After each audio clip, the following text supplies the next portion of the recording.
So what we're going to look at today is a very simple way to spice up your drums in your demos. Because I see a load of producers and songwriters just dragging in Session Player and just looping it throughout the song, which gets boring very quickly. In this video, I'm just going to show you a few variations that can just change up your whole song vibe and make it more interesting for the listener. Let's have a look. Firstly, we're going to set up a new session drummer. Come up to track, go down to new Session Player, click on a drummer. And if you come over here, if you already know what genre your song's in, you can choose one that's appropriate. We'll go for indie pop. And create. Give it an empty track. So now we've got an 8-bar drum groove, which is fine. But then what a lot of people do is come over to this plus and just keep going.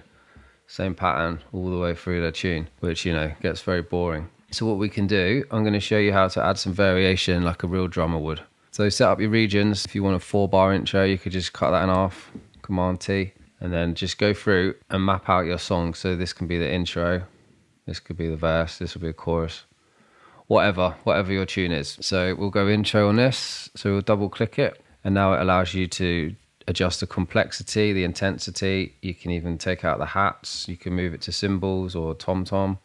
Change the kick and the snare pattern, add some fills. If you don't want any fills, take them all out. If you want loads of fills, put it on 100%. You can even change the fill complexity, and if you want the groove to swing a little bit, you can use that. So let's strip it down, because it's the intro. Let's strip it down a bit.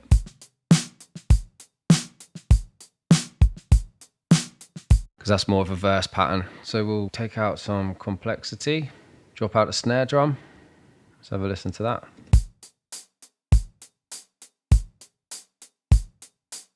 That'll do for the first 2 bars, and then we can split it in half again and then add the complexity up a bit and get a different kick drum pattern.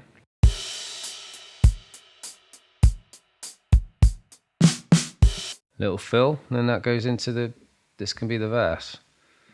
So we'll leave that as it was because that was a cool verse pattern.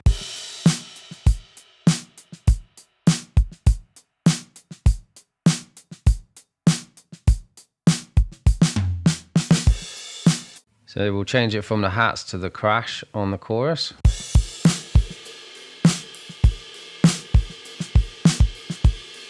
And then we'll get a fill every 4 bars on the chorus. So we'll chop up a bar there. And then on that 1 bar, we'll put like fill complexity up to the max just to see what it does.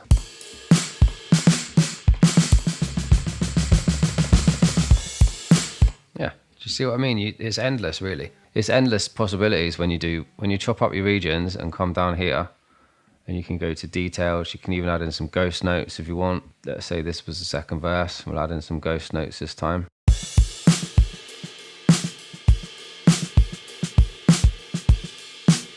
If you want to change the feel, you can push or pull it a bit.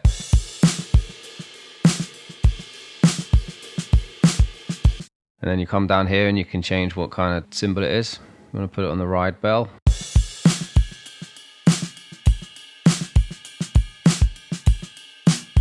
Or ride crashed.